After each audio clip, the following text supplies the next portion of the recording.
अस्सलामु अलैकुम वरहमतुल्लाहि वबरकातुहू। बाज़ दफ़ा इंसान के ऊपर इतनी ज़्यादा परेशानियां आती हैं, घरेलू परेशानी है, इंसान बीमार हो जाता है, कर्ज चढ़ जाता है, रिज़्क़ की वजह से परेशान होता है। तो ये जितनी भी परेशानियां आती हैं, इन परेशानियों की दो किस्में बनती हैं। बाज़ दफ़ा ये परेशानी इंसान के लिए रहमत बन जाती है और बाज़ दफ़ा ये परेशानी इंसान के लिए अज़ाब होती है।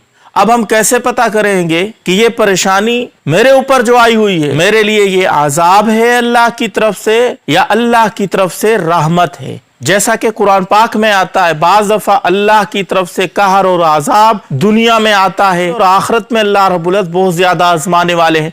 कहीं ये मेरे ऊपर अज़ाब तो नहीं है या अल्लाह की तरफ से रहमत है, मैं कैसे पता करूं? तो उसका बड़ा ही आसान तरीका है। इंसान के ऊपर जब परेशानी आए तो इंसान का हाल देखना पड़ेगा।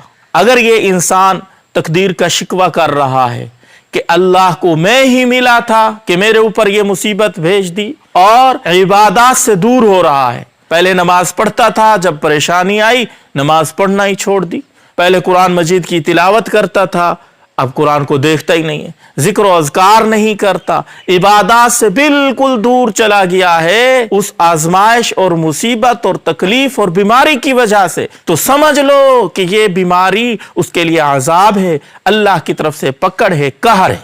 और अगर मामला इसके बरअक्स है कि पहले नमाजें नहीं पढ़ता था, थोड़ी बहुत कभी कभार पढ़ लेता था या नमाजी था, अब नमाजों में इजाफा हो गया, कोई अल्लाह का उसने शिकवा नहीं किया बल्कि सबर तहम्मुल के साथ उस बीमारी उस परेशानी को सहता रहा, नमाजों में इजाफा हो गया, कुरान मजीद की तिलावत पहले नहीं करता था अब करने लग गया, पहले थोड़ी करता था अब ज्यादा करने लग गया, जिक्र और अज़कार दुआओं में इजाफा हो गया, तो समझ लो कि ये परेशानी अल्लाह की तरफ से रहमत है। इसके दर्जे बुलंद अल्लाह रब्बुल इज़्ज़त इस परेशानी के जरिए कर रहे हैं। अक्सर साथी ये सवाल करते हैं, इसलिए ये मैंने वीडियो बना दी। तो अब आप अच्छे तरीके से पता कर सकते हैं कि आपके ऊपर जो परेशानी आई हुई है ये अल्लाह की तरफ से अज़ाब है या रहमत है। अगर आप मस्जिद से कट गए हैं, कुरान की तिलावत नहीं हो रही, जिक्र अज़कार नहीं हो रहा, दुआएं नहीं हो रही, समझ लें परेशान भी हैं और तकलीफ और मुसीबत और बीमारी भी आई हुई है, तो समझ लें अल्लाह की तरफ से ये अज़ाब अल्लाह आपको दुनिया में ही दे रहा है,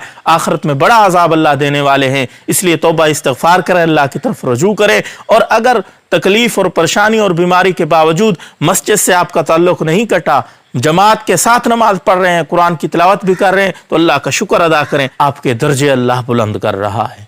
अल्लाह ताला अमल की तौफीक अता फरमाए, आमीन या रब्बल आलमीन। अस्सलामु अलैकुम व रहमतुल्लाहि व बरकातुहू।